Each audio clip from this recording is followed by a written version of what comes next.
Okay, this is iOS app development. My name's David Hayes. I want to officially welcome you to the course. We're going to go over some items in the syllabus and on the site here, and then we'll take a look at the package. Syllabus, of course, under the link says syllabus. Yes, I clicked it. There it goes.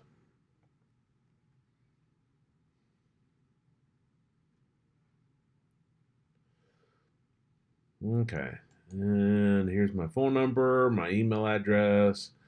Um, I'm not considering to read all this to you. Basically, this class just to teach you to develop apps on the iOS operating system. Um, in the process, we'll also teach you programming concepts. So, grades, projects, tests is 80% of your grade. It should say test. Only thing I give in this class is ever is one test. It's part of our accreditation is that we have to assess programming learning outcomes. Or program learning outcomes. Um, and I do that by a programming test.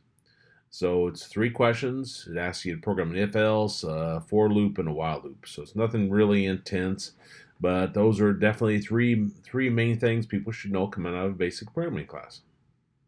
And then a final project. Okay. Here's a breakdown. This week is mainly just an introduction to the interface. We're not going to get into the real meat of the course until next week. Okay, and that's the syllabus.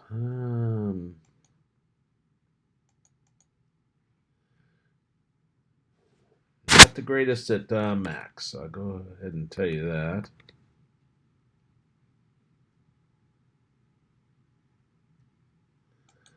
There it goes back.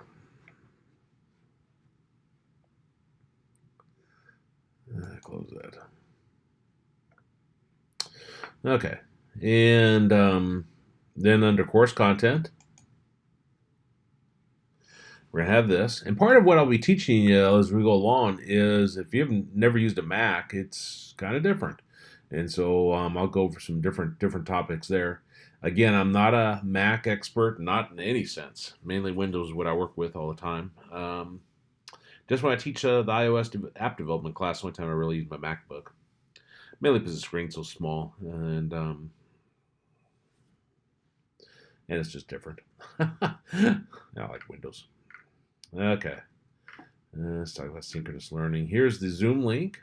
So if you're online, if you're on right now, then you obviously found a Zoom link. Doesn't matter whether my class is a fully online or a synchronous online section. I cover it the same way. I put the same links. The courses look exactly the same, and you're welcome to sign on during that time. If you don't, that's no big deal. I'm recording this in YouTube video format, and then I'll be uploading the video after the class is done. Now, software to install. Of course, if you're gonna program in iOS, I had to when I googled that what it stood for. I kind of figured what it stood for, but I thought I'd verify that. iOS stands for iPhone operating system, in case you're always wondered. In the App Store, you're going to install xcode, and so I'll show you where the App Store is and so forth here in a minute. If you don't have a MacBook or it's too old for the software, then 3 options. Buy a new Mac. It's probably time to upgrade anyway, but that's easy for me to say. It's not so easy when it costs $1,500 and you got $100 in your bank account. Rent a Mac via cloud service such as this macinthecloud.com. $20 a month, even a free trial, so you can see if it will work for you. Come into the Wellington Center, or Sumner Center in Wellington, and use one of the Macs in our IT lab.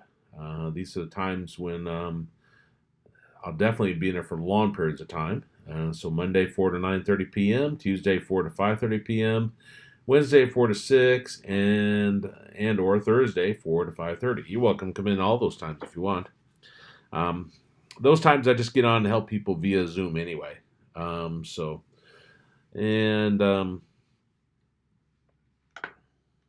see. If you wonder where we're located at, we're located next to Wellington, or located in Wellington next to the Walmart, in the building back behind.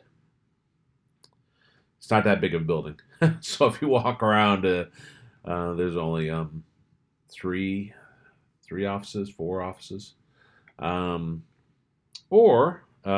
think this last one will work. This one, I don't know. I've never had anybody do it. So we'd have to see. I've had people do it with a regular Windows machine. Connect via Zoom and do the work on the Mac and the IT lab from your own computer at home. Same time frames. So you would, I'd create a Zoom meeting. I would log on the MacBook onto that Zoom meeting, and then you would connect, and then you would take over remote control of the desktop, and so do your work. I think that would work, but we just have to try it and see. Those are your options. You do have to have a Mac in order to program iOS applications. Okay, now I got this window full screen, and so you can't see the bars. But put my mouse down at the bottom, that bar pops up. Put it at the top, that pops up. Now, if I come over here, we got this red X that'll close the window. This one will exit to full screen. So go back down to that. So you can see your title across there, and then this down here at all times. Just like Windows, you can resize that. This is the Safari browser I'm using here. It's probably not a great one to use. It's fine for our class, but if you got a MacBook and you want to do much online work, a lot of the homework systems it does not work quite right on. So I would recommend you install Google Chrome on your Mac and use it. I taught online math for many years, and Safari does weird things on it. The images don't show up, it just doesn't submit. So it's best not to use Safari. Okay, and a little yellow now would minimize it, so it takes it down. Down here in the bottom, you see Safari has a little black dot below it. That means it's running. So I click that and bring it back up. Now, the App Store. If you click the apple in the upper left-hand corner, then you can go to the App Store. You will have to probably create an account if you don't already have an account when you signed on your Mac. And then you simply here search for xcode. Oops, try that again. Xcode. You'll see the xcode there. There'll be an option for it'll say get, then it'll say install, and then once you got that, you click open it up.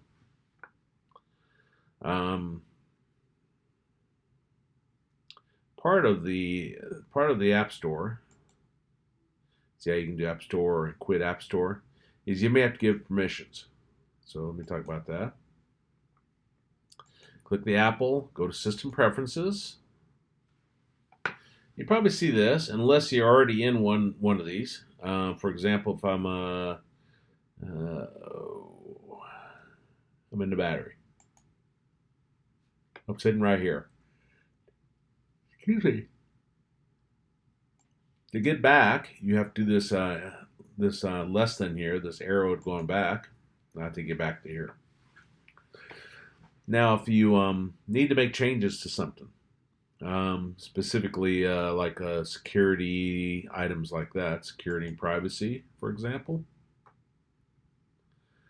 to change something about this, you have to click the little padlock down here to unlock it. That took me a while to figure out. And then put in your password, if you got one,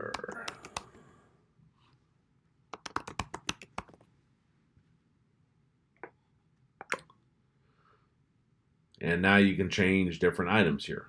Then you click the lock to lock it back up like that. So if it talks about security and privacy or something like that for any of the items we're working with, that's how you go and change it. Now, whatever you have selected, this menu changes up here. So since I have Safari selected, that changed that. If I had the Finder, you see how it changes the Finder across the top. So that's a little bit confusing. They're like two separate pieces in my view, because you can see this back behind, and you can click it and then it changes that. Now Finder is where you would go to create folders and so forth. You should create a folder where you're going to store your programs at. That's recents. If I click desktop, I created this yesterday. Maybe it's this one I created. I don't remember. But how you create a folder, you right click and you choose new folder. And iOS testing. And press enter. We'll talk more about the Finder. Finder is like your File Explorer over in Windows. Okay, now I want to run xcode. There's a launchpad right here. If I click the launchpad, then you can use your mouse wheel if you got one of those. Just go back and forth. I don't use the touchpad, so. And you see we got xcode here. If I could get this to move, see how there's a search bar too? You can actually type that in. Type in xcode and then find it. Okay, let me go back there. Yeah, click xcode. Okay, so I'll come up with this window.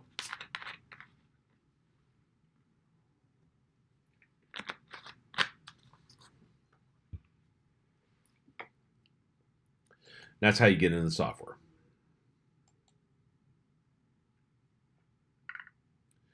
Now the first material here, I got a Hello World application I want you to create. And it's different what I want you to create here. And I've included up here a video, building an interface. And I think it's pretty close to what we need. I'm going to show you a little bit different way. They kind of hand code a lot of items. And then this right here, creating forms in SwiftUI user interface. Swift is a programming language.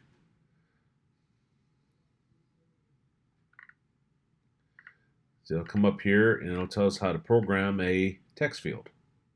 And we'll go back and forth in this in xcode to see the difference. Okay, to create a new project. Create a new project. So you click that. Now we want iOS selected here and we want app selected. Click next. Product name, project, Hello World. You do need an organization identifier in here, so you put something in there. The interface is only SwiftUI that we're going to be using here. The only thing we want to use here is SwiftUI app. Language, we want it to be Swift. And all the rest takes default. Click next.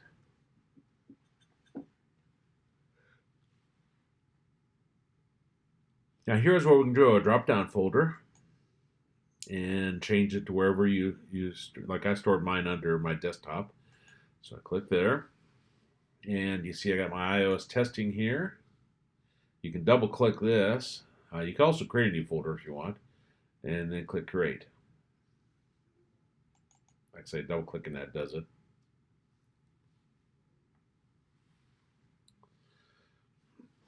Now this interface is a little bit overwhelming, so something to keep in mind. We can't really see much here and so forth. This is our navigator over here. You can hide the navigator You see where my mouse is circling by clicking this button.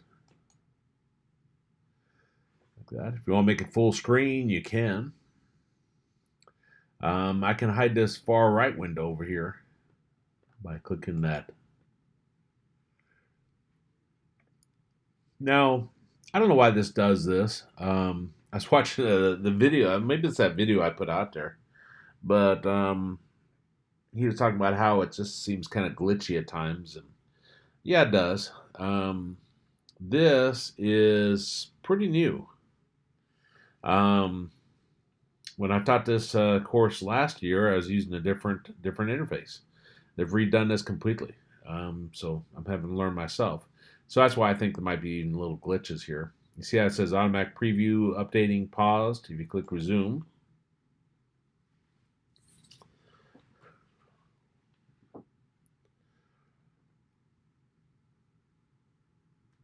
It'll take a little bit.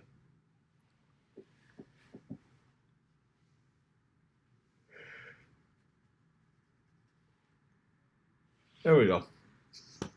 Okay, now this is your preview window here. You can make this smaller. You can click there and drag. Up here is where it's live, where you're running it in this live preview. So it looks like that. Now you can also do this so you can see the entire cell phone, like that. And I'll shut that off. Okay. Now to run your app, up here in the upper left-hand corner, see right below the edit, where my mouse is circling, that's the build and then run. It'll tell you build succeeded, so it'll tell you if you have any errors.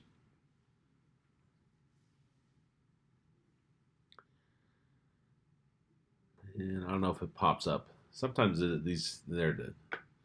And see how now it changed this top menu to say simulator? Would like to access files in your desktop folder. Okay. Guess that's part of the issue if you had that. But it comes up here. This is actually a little phone you can use. So if you got an iPhone and home, and it's the same features that you use on that. That I have an iPhone, but it's a cheap one. It's a track phone. I think I bought for $120 or something for my son. He said it was a little baby one that he couldn't see. He was right. I'm cheap. So I have one. I just don't really use it because it is small. But this is one it can't call, can't text. But this is one where you can simulate an actual phone. Okay. Again, if you just click over here, it takes you back to Xcode. Now that's still running, so I can click this square here to stop that. Now that doesn't stop the simulator from running. The simulator is still running over here. And you see here, how do you do that? Okay, hold down the mouse and drag over there.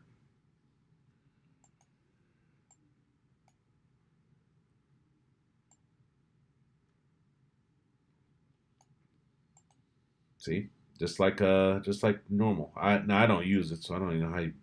Does that close everything? Maybe that closes everything. I don't know. Okay, back to here. This up here, and we're going to learn more about this code as we go along. Don't stress. Don't think you need to learn everything to begin with. You know, you might say, well, I want to know what this does. I want to know what this does. This does. This does. This does. Don't worry about it. Some of these items, I never learn what they do. Doesn't bother me. I got in my car this morning, kind of tired. Didn't sleep very good last night. And woke up this morning, got my car, started it, and it came in. I started my car. Now, I did not require an in-depth knowledge of how my car works. So, I didn't go and investigate the PSI and different parts of the engine. I didn't. I don't need to know what boy, you can see I work on cars a lot. Piston. What a piston does, I know what a piston is, but I didn't need to know anything about electronic ignition. All I need to do is put my key in there and start it. Programming is kind of the same way. You do not need to know everything to begin with, or even ever. So you just learn what you need, and then you keep building upon your knowledge.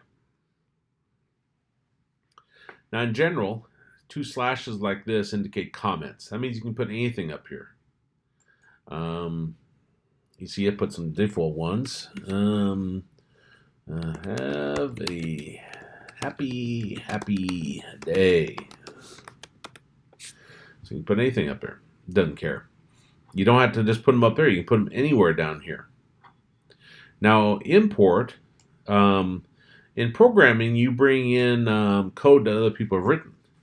So this is code that they've written for the Swift user interface. And it brings code in, so we don't have to write everything completely from scratch. It's called code reuse, and it's where you can take libraries that other people have written, little code, and go ahead and use them directly.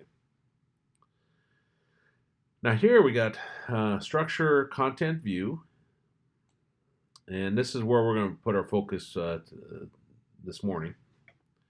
And you see I got view, and then I got a, what do I got there?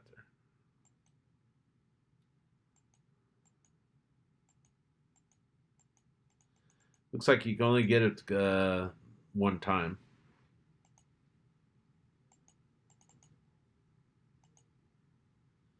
Yeah, because if you click here and click here, you see that you light up in yellow? This tells which brace is lined up with which brace. You're going to find this will drive you nuts. There'll be so many braces there, and you're trying to figure out which one goes with which. Especially, I was doing that last night, refreshing my memory on this, or learning some of this new interface, because they changed the interface completely. But I was doing that last night, and some of the code I was putting in was a page and a half, 2 pages long. And so when I clicked down below, I couldn't see which one it lined up with. So it's just a headache. Now, this is usually the format. You put a brace here and then a closing brace there. If I press enter like that, and if I run it, it tells me build succeeded, and it comes up and runs just fine. Personally, I think this is a better form where this beginning curly brace lines up with the closing curly brace, so you can visually see what goes with what. So I'm going to try to do that for the purposes of this class. You don't need to have them on separate lines, and that's not the convention for the majority of the world, but for me, I have to see that. Why does that matter? Well, if we have an extra brace, and it's easy to get that extra brace there, then it's not so easy to see which one lines up with. Or if you got the right number of braces, but you get it in the wrong place inside, that's how you can easily see. Now see how this tells us that there's a extraneous brace at the top level. If I click the red stop sign, you see there's a fix option. It says remove it. That's kind of nice. I like that fix feature of this. This is called an IDE, interactive development environment, and it just makes programming so much easier if you have good tools like that. Okay. Now, again, don't worry overly about what does all this mean. We're going to talk about structures later on, and the body here and so forth. But notice here we have text. Text is what goes on your screen, and is just simply text. This one says hello world. Now I want you to create something more complex than hello world. I want you to recreate what's in that YouTube video. Now you can change this hello world to welcome to Cali. And sometimes it'll update, sometimes it won't, and you have to click this resume. I think that's what that person was talking about. It's just like it isn't consistent. And I know what they're talking about. This dot padding on here at the end puts space around it so it appears better. You can right click and choose cut just like you can in Windows. Click up there. And how do you get it to load? Okay.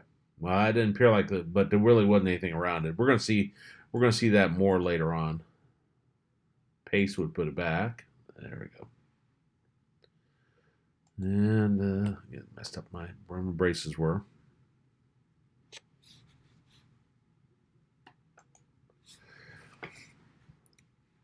Okay. Now, this talks about, this is the web page, so I'm going to kind of use this kind of our guide. Form with text field. In order to create a basic form with text field, wrap your content view in navigation view, and then embed a form within it. So we're going to put navigation view, and we'll have a beginning brace and closing brace. Again, which one does this go with?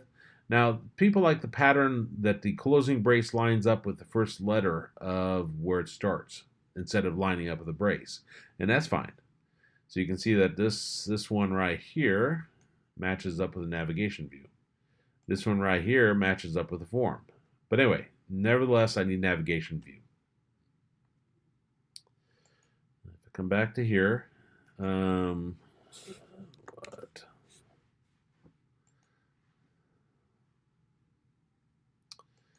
notice that if you got an error, it will automatically pop up these red. Sometimes that's very discouraging, especially if you're missing a brace or something and it pops up with every line red. You're sitting there, oh my Lord, this is going to take me forever to fix these 50 errors when it's really just one error. Always, this cannot find WGA in scope. You can do that, then you can see, okay, what does it suggest? Cannot find WGA, consecutive statements online must be said by a semicolon. You think, okay, well, it knows how to fix it. I click fix. And I don't think WGA is it's not a command. So you come there and you think, well, okay, I'll use it to fix it. Now it's not popping on anything. It doesn't know what to do. Okay, I'm going to get rid of the text. There we go. Now we want to add in a navigation view. Notice the uppercase N, uppercase V. So navigation view.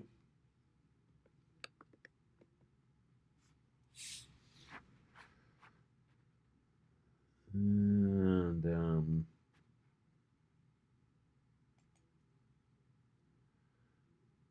navigation view. Okay. Assuming this is an old web page. This cannot find navigation view in scope. Okay, we'll come back to that. Next one was form.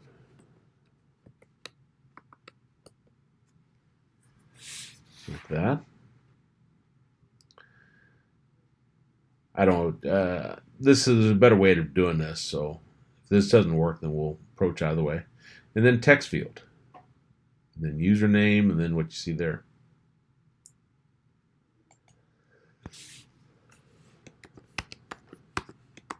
Text field.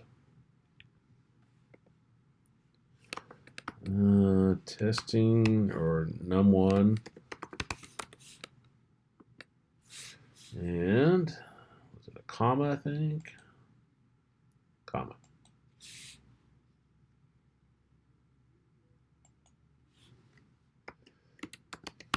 Text. Num1.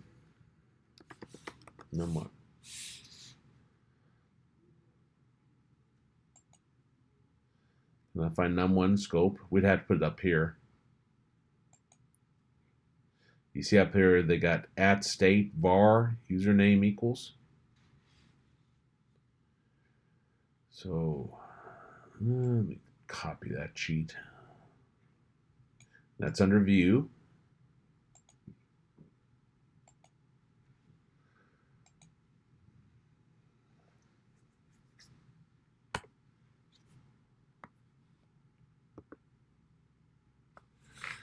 That's nice. What did I just do?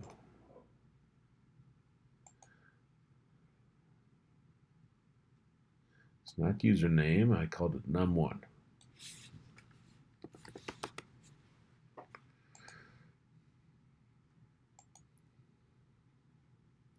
Semicolon.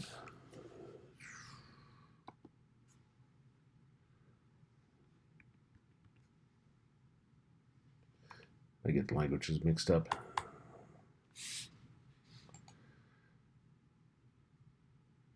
Okay, what didn't like now? Oh, can I find navigation? Boy, if I could spell, that would help. Probably still not spelling right. Okay, let me go over and edit copy it. So I can. Maybe I did have it spelled right. I don't know.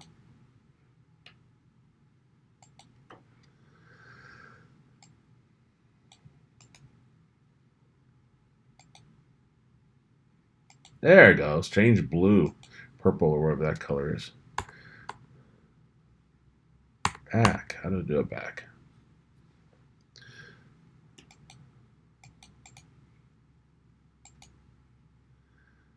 This is part that drives me the craziest about these is there it goes. I had to do an enter on that. Is getting everything to line up perfectly. This is so obscure on that. Okay. Let's see. What else did I forget? Num1. Okay. And down there is that. So what didn't I like about it? Can I find num1 in the scope? I don't know if that's because it's not in the navigation view.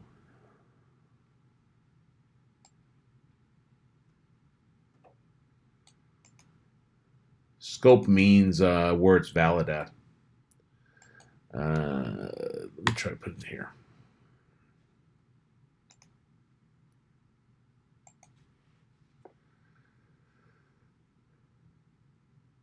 Okay, then didn't like it here. Okay, so I had it in the wrong place. So we have to tweak that a little bit. Yeah, maybe. Can I find num1 in scope?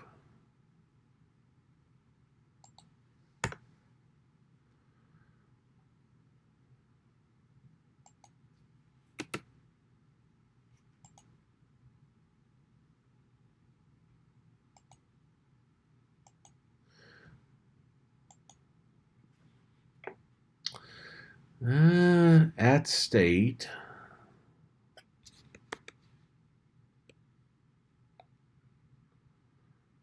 At state. Var num1 colon string equals. Don't need semicolons. Down here. I think. Doesn't like that.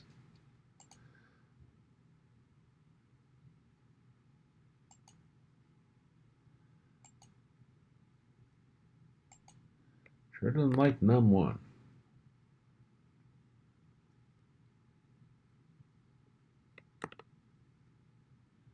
Text field.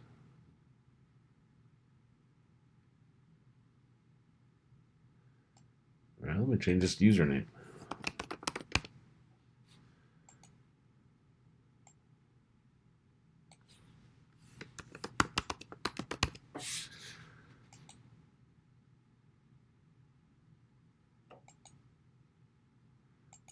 Let me move this back to where it was.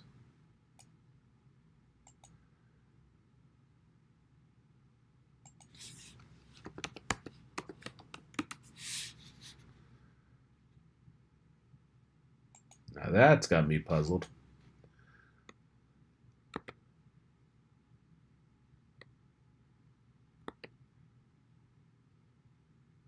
Oh, it has a below structure. Helps to actually look.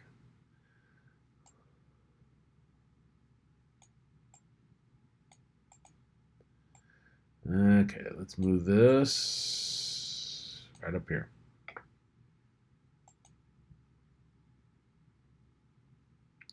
That's what it was. Okay, so let's change this back to num1.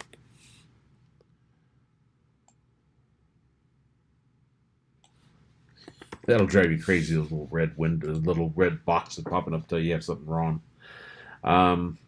Okay, helps to put in the right place. You might say, well, I thought you said it was after view. Yeah, it is after view. This view, not this view. This is why I took one of the projects down for this week. I thought people are going to find this challenging enough to sit there and code this by hand. Now, you can only have one item here on this screen. It'll seem kind of backwards. Like if I try to do another text field.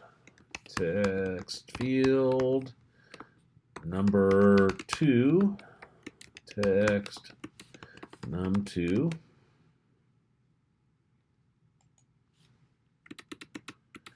at state var num2 string equals blanks.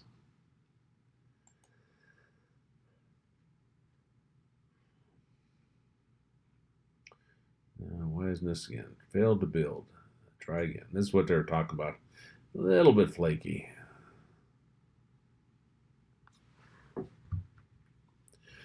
I'm going to keep improving it to where it's updating more than 5 seconds. Try again. There it goes.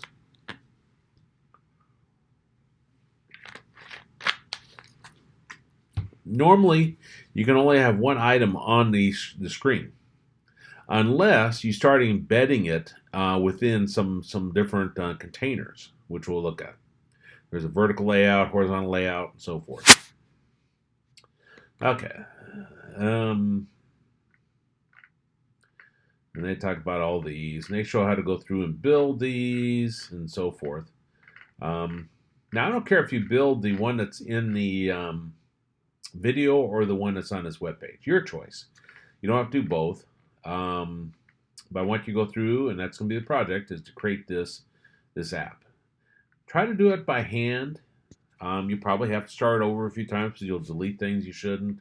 It'll be frustrating, but you need to get used to that, working with that interface. Let me show you something else, though. Okay. Excuse me.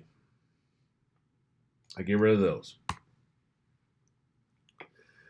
Up here in the upper, lots of errors. Up here in the upper right-hand corner is a plus.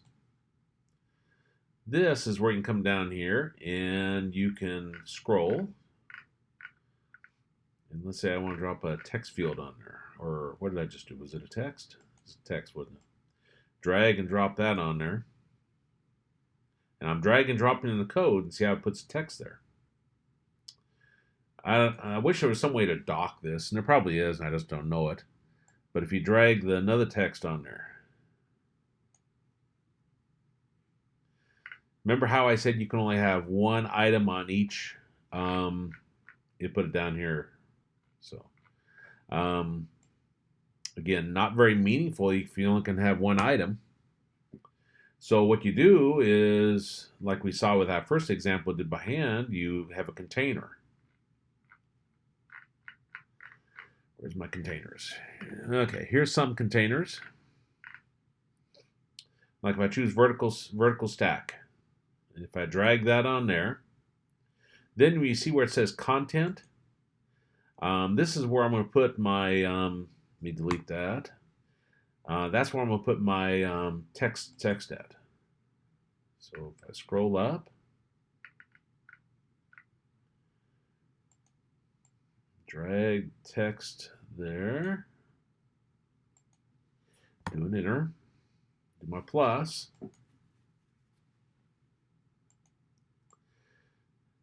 and drop another text on there. Now before, we had different components. So we had navigation, we had the form, and it allowed us to put two different items. But you have to have some kind of container in order to put them on there. Now, I could go here and do a plus, and let me show the horizontal stack. We'll be looking at all these eventually. And I'm going to put it right below the vertical stack.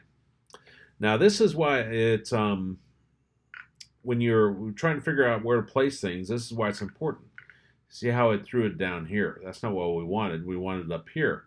Again, because you might say, well, Yeah, but they're separate. Yeah, but now there's two of them. 1, 2. In order to put these together, I'd have to put them into another container. I know it sounds strange, but let's put the horizontal stack within the vertical stack. And then it's there. But now I still just have one item within this view. Okay, so let me click this content. I'll press delete. I'm going to put something here.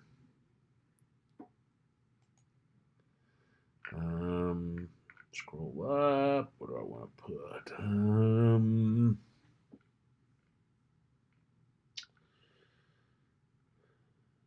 Date picker, maybe. Date picker.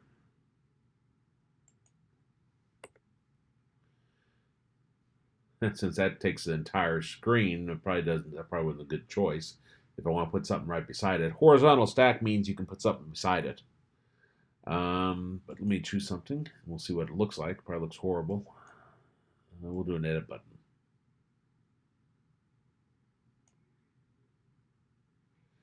Yep, there's the edit button over there on the side. So again, I got one item, and then within that one item, if it's a container, then you can have multiple items. Okay, so if I run that,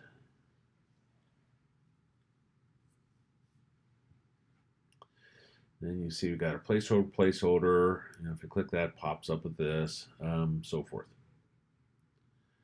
Okay, come back here, shut the simulator off. Maybe. There it goes. Okay, now the video that I put out there, he goes through and does it completely by hand, I believe. And I want you to do a little bit of that just to get used to the concept of the braces lining up and so forth. But after you get that down, if you want to use just dragging and dropping it, I'm fine with that. Now at this point, some of these, you can come here and change this. See how they got the placeholder? So I can say number 1 here. And this one I could change number 2.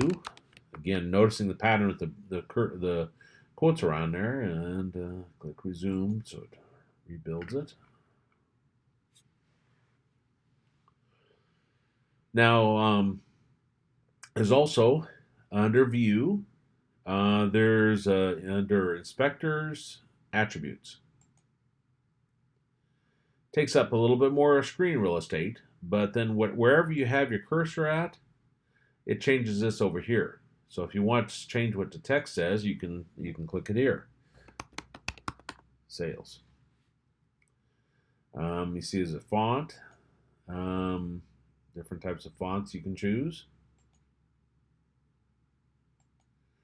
Weight. It's heavy. There it became heavy.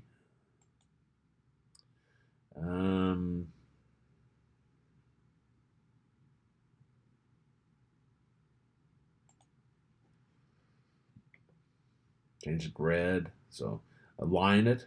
So left line, middle, right line, so forth. Of course, if it's nothing's around it, then it's not a big deal.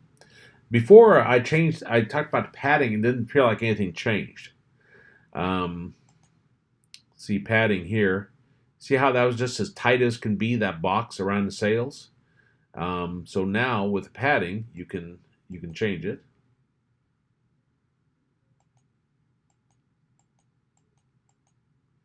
Now once you go too far negative, it doesn't do anything, but see how that keeps increasing that around that. Anyway, we'll be talking more about that. And again, just by clicking a different one, and look what it did. It added all of these. So you do not need to memorize that to change it to like a bold type. You do dot font with little f and weight with a uppercase W, and then you put dot heavy. Who in the world has a memory where they can remember all that? So again, use the tools available to you to modify it. I mean, there is value to them talking about doing it by hand, because something needs to be modified. If you screw something up, you need to understand how this is related. Again, number 2 here, you can come here and change it to whatever.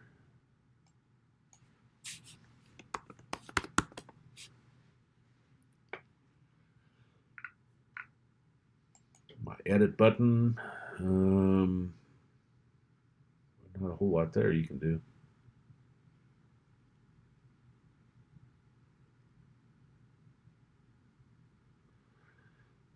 Notice the pattern on here. Text sales, and then the dot underneath it. If I come here and do a dot, see, these are the different items.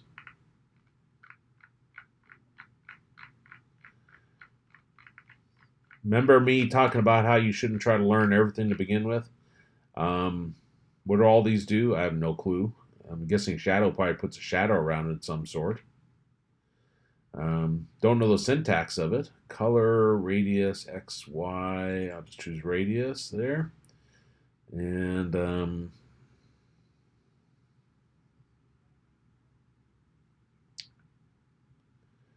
what's this? Expected, remove, fix that. There it goes. I'm not sure if I see a shadow. But I've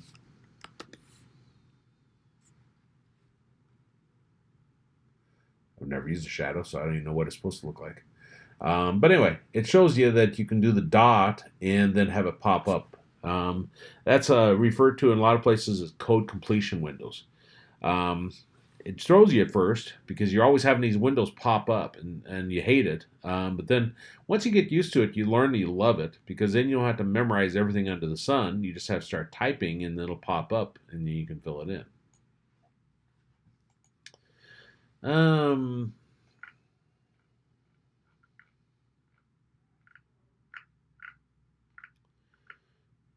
trying to think, what's the one to mention here?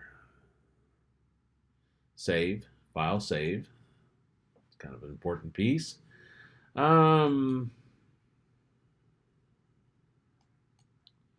See if there's anything else that you should know for this first assignment. If you close something by accident, again, the view is how you bring up different items here. Or bring up the navigator, and you can click this to bring that up. Across the top here are different menu options. Click here. Click here.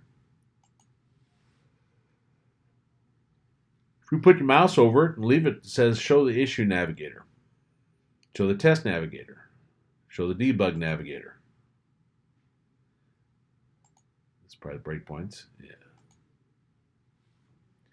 And what is this? Probably your history or something. Show the report navigator. So when you've done builds and so forth. Or back to there.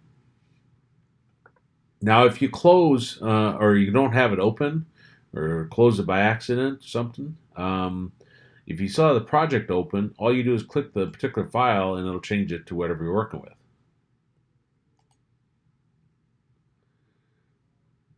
See how you can click the X right here? Close all of them by accident maybe. And again, no big deal. You just click these and it opens them back up.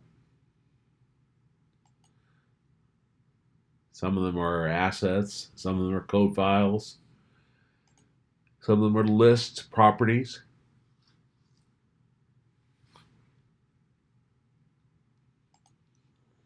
Okay. Let me go ahead and save this. Not that really many changes there.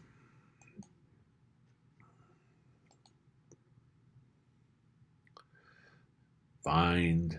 You know, a lot of this is kind of self-evident.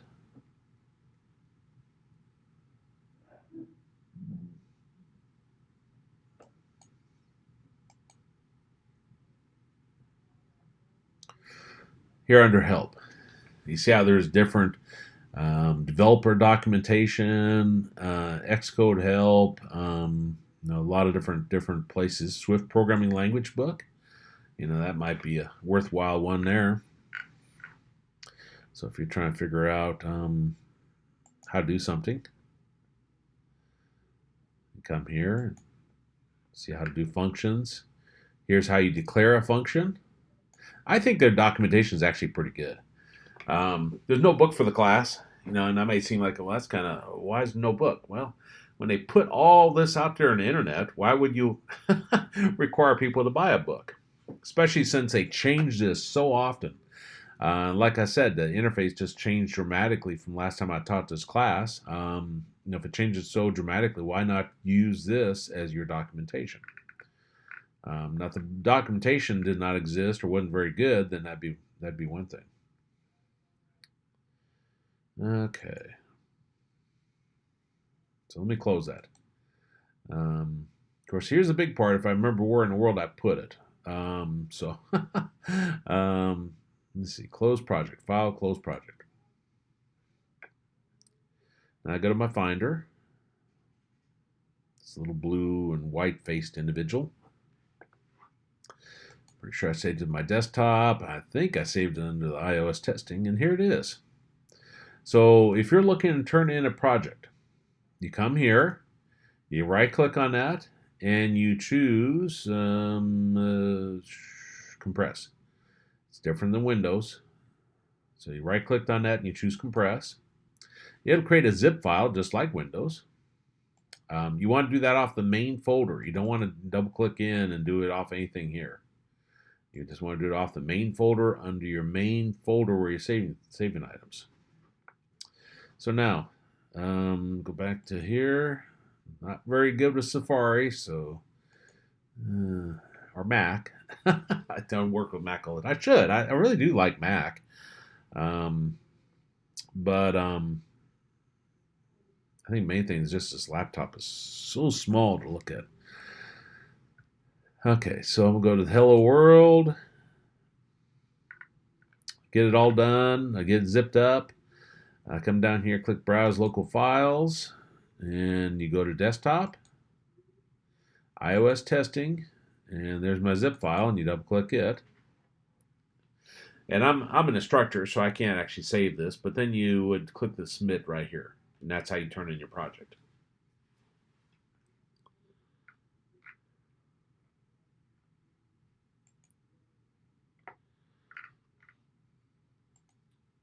So again, this week, I want you to create the Hello World as described in the video. You can either recreate what's in this web page right here, or this is a YouTube video. If I click it. How to get super fast Wi-Fi, anywhere, anytime, in 6 seconds. Internet. So yeah, so one more thing that we'll go ahead and do. He goes through. Started by opening up. And does so this. Here in the content view, we're going to get started. And he does this by hand. So he doesn't use the tool over here, the plus, to bring up the different components and so forth. He does it completely by hand, I believe. And you see he goes through and creates the different counts. So it's a fairly good video. But I don't care which one you do. But I want you to recreate one of those. Either this one or this one, and that's what you'll turn in for your Hello World. Next week, we'll start getting into putting actual code in there. I mean, that's code what we were doing, the code to build the interface. But we're going to put in the more of the standard, declare variables and so forth. Questions on anything? Not right now. Okay. Well, we'll go ahead and stop there. I'm hoping the recording works. Let's see.